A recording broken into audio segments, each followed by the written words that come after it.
Follow my page, Papa Boy Boy Love Story. Dear Papa Boy Boy, tawagin niyo na lang akong Nori. Simple lang ang aking pangarap ko, ang mabigyan ng magandang buhay ang babaeng pinakamamahal ko, si Jong.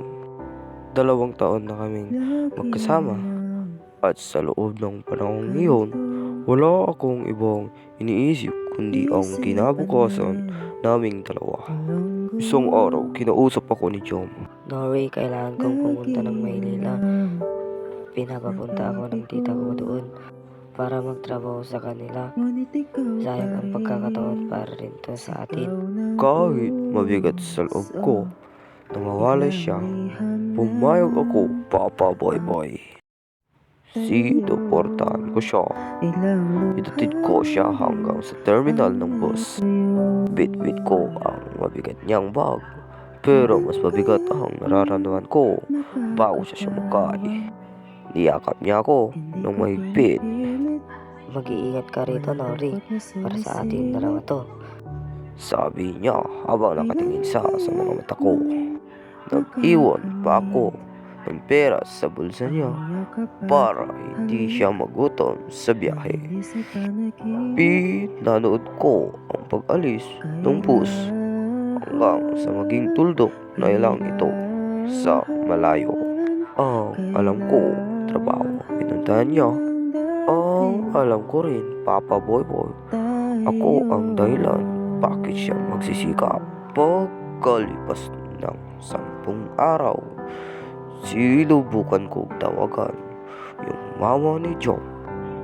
Alam niyo po ba na umalis si Jom papunta sa Maynila? Sabi ng tita doon daw siya magtrabaho.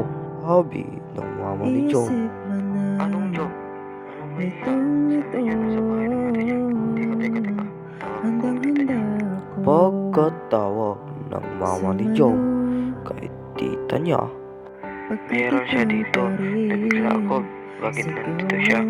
At sabi niya magbabakasyon daw siya dito. Tapos nung inopen ko yung FB ko, Papa Boy Boy, may nag-my day at kapwa ni Jom. Ang masakit, Papa Boy Boy, nag-meet pa sila ng lamig ang buong katawan. Sa tulong ng isang common friend, nalaman ko ang katotohanan na parang sumaksak sa puso ko. Papa Boy Boy, di siya naghanap ng trabaho. Ang Maynila na sinasabi niya ay ang lugar kung nasaan ang ex-boyfriend niya na si Renz. Ang masakit pa rito, Papa Boy Boy, hanggang ngayon ang alam ng family niya ay nasa ate niya lang siya. Nagulat rin ang kuya niya. Umuwi po akong luhaan. Pero may isang bagay akong natutunan. Hindi mo pwedeng pilitin ang isang taong manatili kung ano niya ay nakatali pa rin sa nakaraan.